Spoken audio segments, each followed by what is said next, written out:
So I think we're live. Welcome everyone. This is Meta Media, the first of a series of shows put together. I'm Nigel and I'm going to host this show today.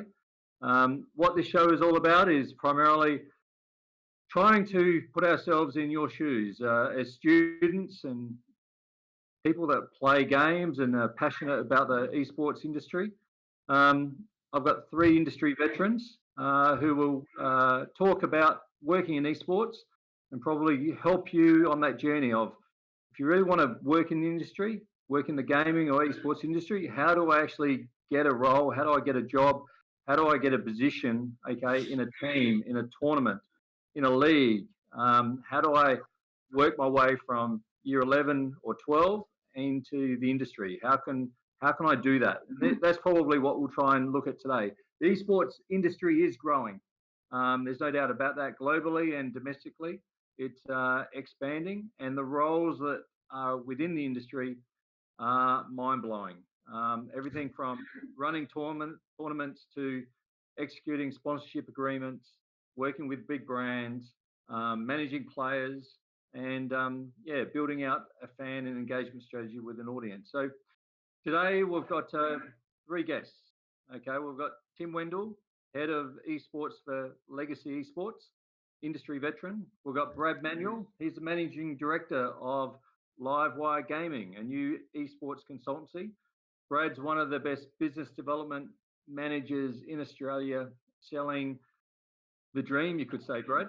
And we've got Woody Woo, the lead commissioner of Meta High School Esports, and the new pillar called Meta University Esports. And we might find out what that's about as well. So, welcome to our guests today, and yeah, welcome to the panel, guys. Thank Thanks you. for having me. Hey, first question for all of you, and we might start with Tim first. Tell us a bit about yourself and how you got involved in esports. Well, I am Not a hard a question. former. No, You should know this one, Tim. I've done so much. I don't know where to start. No. I was a former professional League of Legends player. Started and sold an esports team, and I was operate now as the head of esports at Legacy Esports. Brad? I started at Legacy Esports and Meta High School Esports, selling the sponsorships and designing some of the marketing and sponsorship assets. And from there, it's taken me to a whole lot of places, but including starting my own business. And Woody, you're the lead commissioner of Meta. What does that mean? Yeah, so for Meta High School Esports, I kind of make sure that the whole league makes sense for the high school ecosystem. Everything from formats and schedules, rules. Make sure that teachers are aware of all dates, and then work with the team here to get the word out, execute the tournament, and broadcast it weekly. Make sure we have everything in place. And before this, I worked kind of just under 4 years at Riot Games Sydney, working on various community programs and university programs there as well. Oh, that's cool. So what we've got, guys, is we've got Tim, who's working in teams. We've got Brad Manuel, who commercializes those teams and leagues and tournaments with partners and sponsors. And we've got Woody, who runs tournaments. So we've got three different segments of the industry which we can expand upon. So, guys, put yourself in a student's shoes. Tim, if you wanted to kind of give students a couple of tips about pathways they should actually look at to get to a position or within a team environment, what would you say to a up and coming student? I think firstly, it's something you need to be interested in, like all things. But the esports industry, as it stands, is there's a lot of people who are very passionate about working in it, but not as many jobs to go around. So you need to be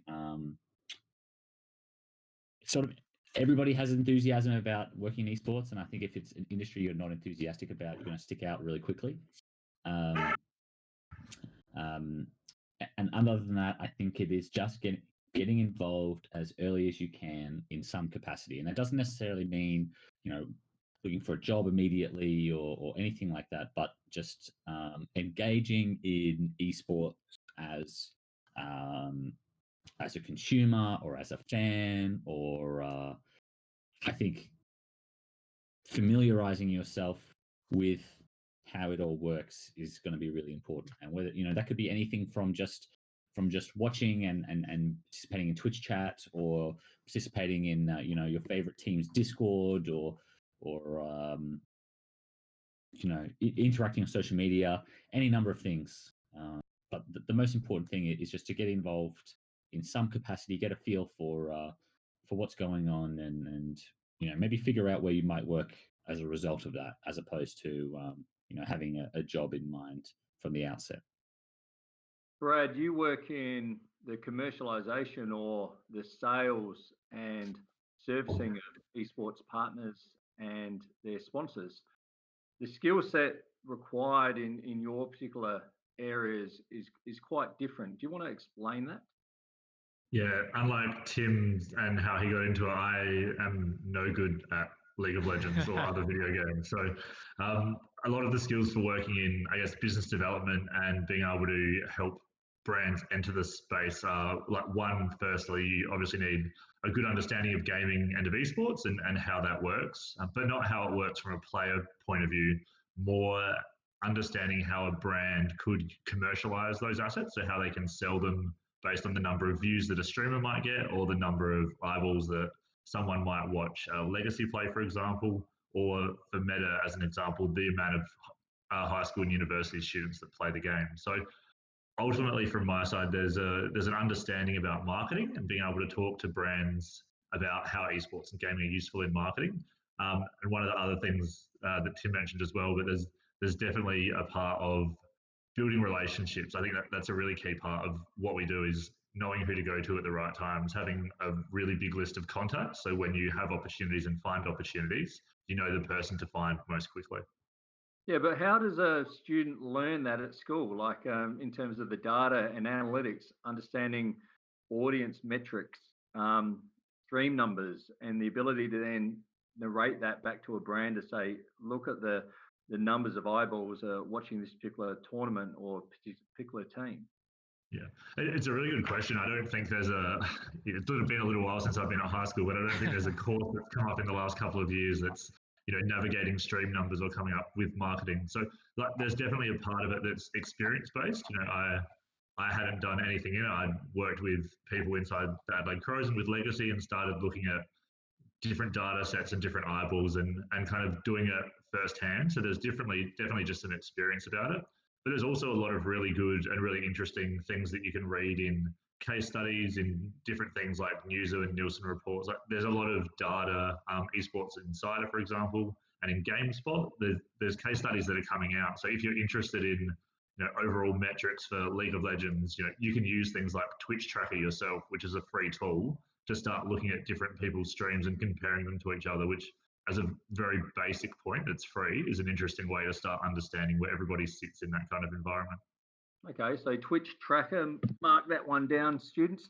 Hey, Woody, you've worked for one of the biggest gaming companies in the world, Riot Games. Yep. How did you score a job there? Like,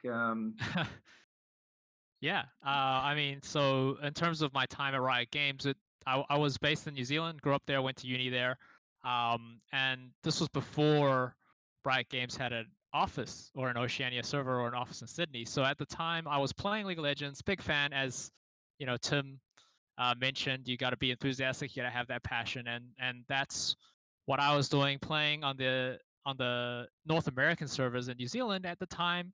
They had a lot of world championships, big events, all happening in America, and there was no real way of me getting to those events. So what I decided to do, this was near the end of my time at university, kind of at the start of full-time work. I started running events, running tournaments, running community events, kind of just on the weekends in my spare time. Got together a few friends. We ran tournaments, streams. We went to internet cafes and ran events. We just grew this small community within New Zealand, and a little bit of an online community within Australia as well. And when Riot Games eventually did open a office in Sydney, I kind of applied for positions. I had, a portfolio of events to show them that, hey, here's what I've done.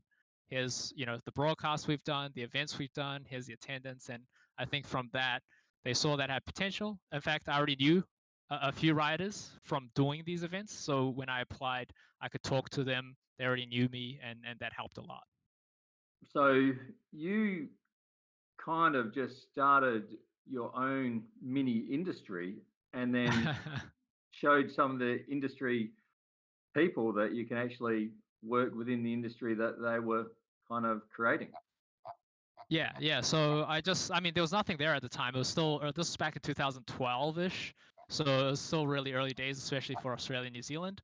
And I just thought, yeah, well, I'll do something. If there's nothing, I'll do something. So it wasn't like a super successful business or anything like that. I ran community events. It was a lot of like just small community events here and there, free events, a few paid events. But by doing that, I really could show that I had experience. Like I could execute on these things and bring people together, and that's what they needed at the time.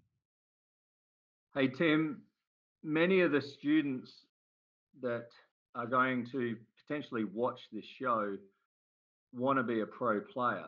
They want to play their favorite game and get paid enormous amounts of money, travel overseas, win at world championship, and dominate and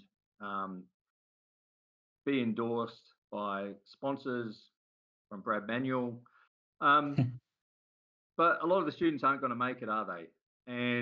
But that doesn't mean they cannot work in the industry. Yes. Like anything, like anything competitive, there are only so many spots. There's only five spots on a League of Legends team, and there are many players. Esports has, and working in an esports team, there are tons of different things you can do. There are a few key ones. I mean, the first thing I would say is that, if your dream is to become a pro player, that's okay. There's hard. nothing. Go Yeah, harder. there's nothing inherently wrong or right. If you have the talent, pursue it, I think is what most people would say. The difficulty, of course, is who's going to tell you whether you're talented or not. But fortunately, enough games have sort of inbuilt ranking system, and generally my advice is, if you can balance school and maintain a high rank in whatever game it is that you play, then you're probably on the right track. If you can't balance school and maintain a high rank, dropping out of school is probably not going to get you that rank much quicker. That's my experience anecdotally. It's not necessarily, I don't know the science behind it, and I know a lot of people will think that if I could just dedicate more time to this thing, I'll be better at it. But in my experience, the people who succeed as esports players, there is a level of talent that comes with that. So if you want to pursue being a pro, that would be the first thing. Dropping everything to just play, to play all day isn't going to get you there, significantly quicker. If you're not already on that trajectory. But in terms of jobs outside of playing, there are plenty. Anything from working with the players as a team manager or talent manager if you're not working with players with like an esports team specifically. Social media, graphics, art design, merchandising, sales. It's like any industry. There are so many jobs that you don't realize that are there, jobs that haven't been invented yet. Like I said before, just get involved. You'll probably find something that interests you. Just real quick, jumping in there, I have got a question from the chat. In League of Legends specifically, what do you mean, like balance schoolwork with a high ranking? What would you say is that high ranking? Is it Diamond Plus? Is it higher, lower?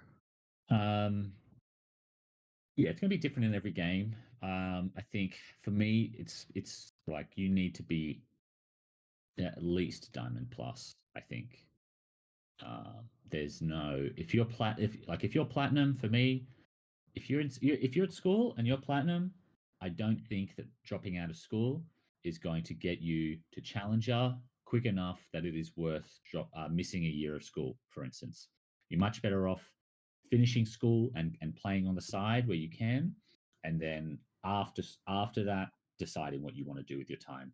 Um, you know, there are people who have improved quick enough that that would be possible for them, but in my and again, this is all anecdotal. This is just stuff that I know that I've seen, people I've spoken to. It's always yeah, that they're already high ranked. They're already Diamond Plus, Master, Challenger, while at school still. And then the dropping out is really only to make that jump from top solo queue player to professional. It's really that jump that people drop out for. It's not the platinum to challenger that people drop out, or that is a success. That is successful. That gap is a lot bigger than the challenger to pro gap. Probably just another question, Tim, but we only have 40 League of Legends players in Australia, in ANZ across the 8 teams at the moment. And how many per year roughly do we get into the system that are new? Very few at most. I would say of the 40, you probably like maybe 10 or so. So what's that like? Quarter. Well, we had 12 go international, didn't we?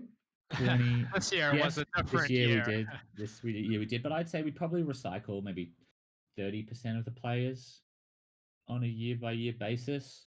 But that's not always necessarily new names in.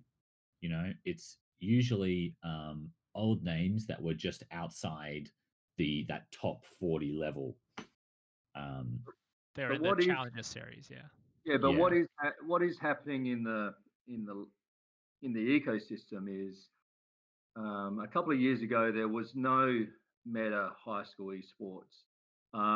We had the OPL and we had the OCS, but now what you're getting is tiers within the system that enables teams and players to move through from grassroots, play within the high school environment, improve your ranking, potentially go into the second tier and then the top tier and potentially international. These tiers are developing, and as they develop, the jobs around those tiers also develop along with the partnership and the monetization of that. But in saying that, Woody, what can schools do to help students into the industry? Do you think if I'm looking at schools, a lot of them don't even understand esports. You ring up reception and you say you want to talk to someone about esports and they've got no idea. So are schools catching up with their knowledge and understanding, or is that just a long gap that's going to take a few years to kind of bring together? Yeah, I think broadly speaking, there's still a ways to go when it comes to schools and a lot of new technology, bringing that into the school system, gaming and esports included.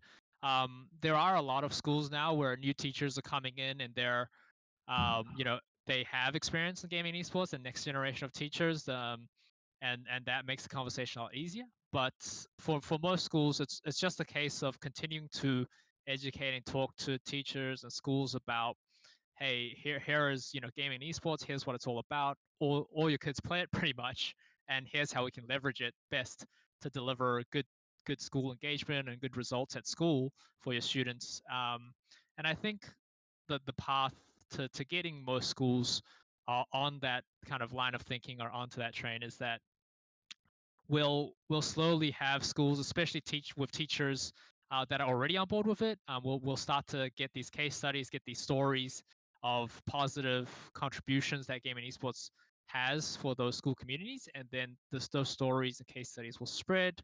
More and more teachers will be convinced, and it's just going to take some time, but we are making progress slowly every year. Yeah, but Woody, I can just imagine being a student. Now I've got a passion for a game like Rocket League or League of Legends, and I'm talking to the career counsellor about working in the industry, and then just the career counsellor having a blank look on their face, like almost like saying, "Are you serious?" I think Wendel. it's a really challenging environment. Brad, let's talk about government and also schools out there, government, private. Do you think government has a role to play, or again, do they understand esports and gaming and what's happening globally? I think they're starting to. I think there's quite a bit of work still to be done, but due to things like watching, they hear the numbers about Dota and the international, or they see something from League of Legends World Champs. Just because of the money and the size of the sport globally, I do think there's starting to become a very, very basic level of understanding about what gaming is and what esports is. We saw even a couple of weeks ago, the South Australian government, in terms of game development, started investing money into bringing game developers into South Australia. So they're giving rebates now for companies to come to SA to help build video games. In terms of gaming and esports, though, I do think the government has a lot of opportunity still to learn things, which is great because we're coming off of a base with a lot to improve. Some of the, I guess, advice that we probably need to do, though, is to look at building grassroots more and look at how that ecosystem works through to competitive play. A lot of the government conversations that I've been involved in is just they want to bring the biggest teams from around the world and hold a one-off event in an oval somewhere. But while that'll be something really cool, and hopefully that'll happen in Australia, it's not going to be something that's going to continue to grow the ecosystem for players, for the long term. These events are happening anyway. It'll be awesome for us to go to, but I think there needs to be more wide-ranging support for gaming and esports, from players through to brands through to systems like Meta. I'm conscious of time, and I know our time is nearly out.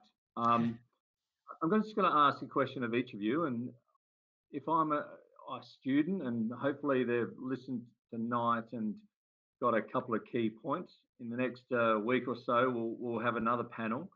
But in talking about esports, Tim, Brad, and Woody, what would you like students to take out of tonight about working within the industry, and what piece of advice could you give them that might help them on their journey? Tim? I think if you want to be involved in esports, if you want to be involved in, I won't say gaming, but if you want to be involved in esports, I think, I touched on it at the start, but there are a few things. One is make sure you enjoy it. It's not always easy. A lot of esports, it's all very new. There are a lot of people still figuring stuff out. Even people who've been working in the industry a long time, things are constantly changing, and maybe not always in the way that we expect or like or otherwise. But the key is that you love the industry. You're excited to be around esports, and that it doesn't matter sort of what happened at the end of the day. It's still esports. It's still the industry you want to be involved in. I think that's a really key part of it. And other than that, it's just get involved early and try and stay involved. And most of the people that I know who work in esports now started off doing something completely different to what they're doing now. There are so many stories like Woody's, like mine, where you start off trying to accomplish one thing and you end up somewhere completely different down the line, doing something completely different down the line. And it's still in esports, and I'm still extremely lucky to do what I do, and I still love working in this industry.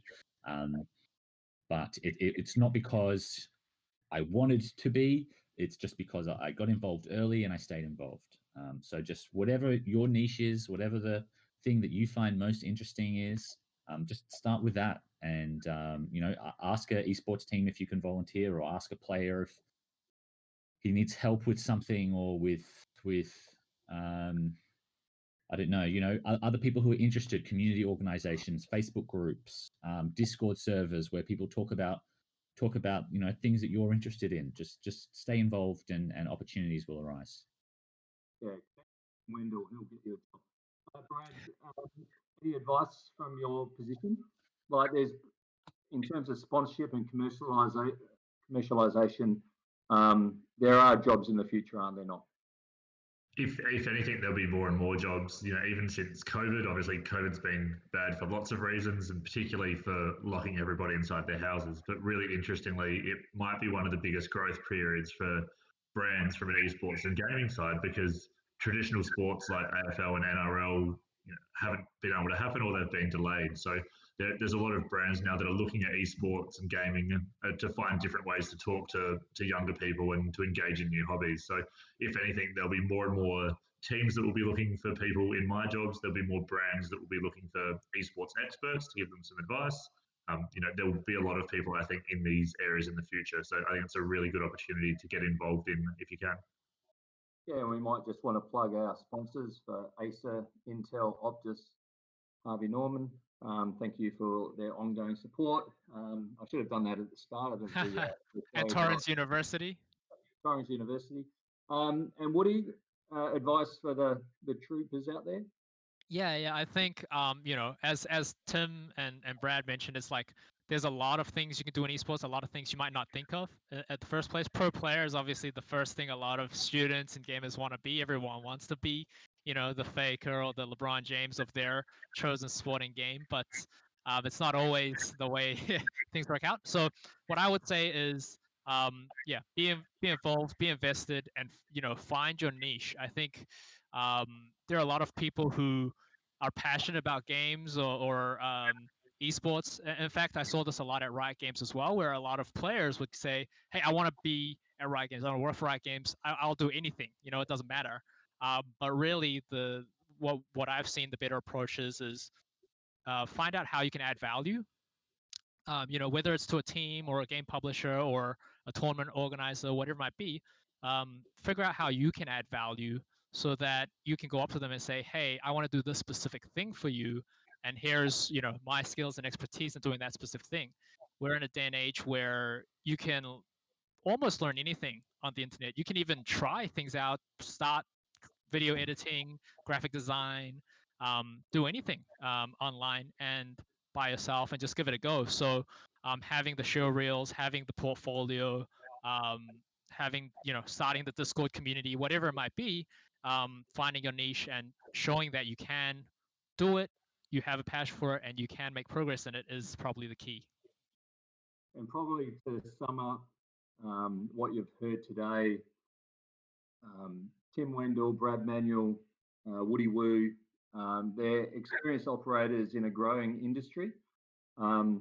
Their relationships that students don't have presently with any of these guys, including myself. But all these guys are going to employ people in the future in esports. And from a student's point of view, probably how do I connect? How do I start a conversation? How do I develop a relationship with people within the industry?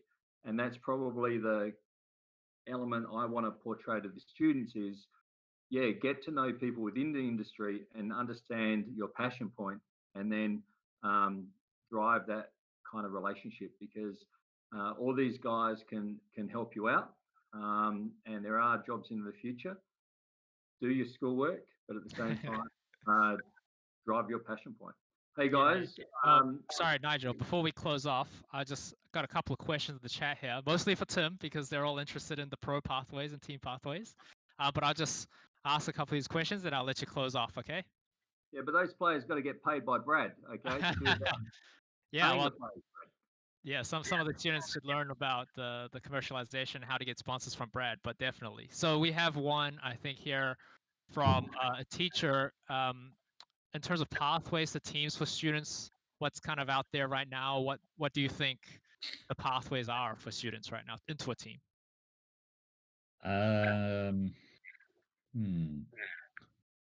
I think competitions like meta, like sorry, someone's giving me feedback. That's really distracting.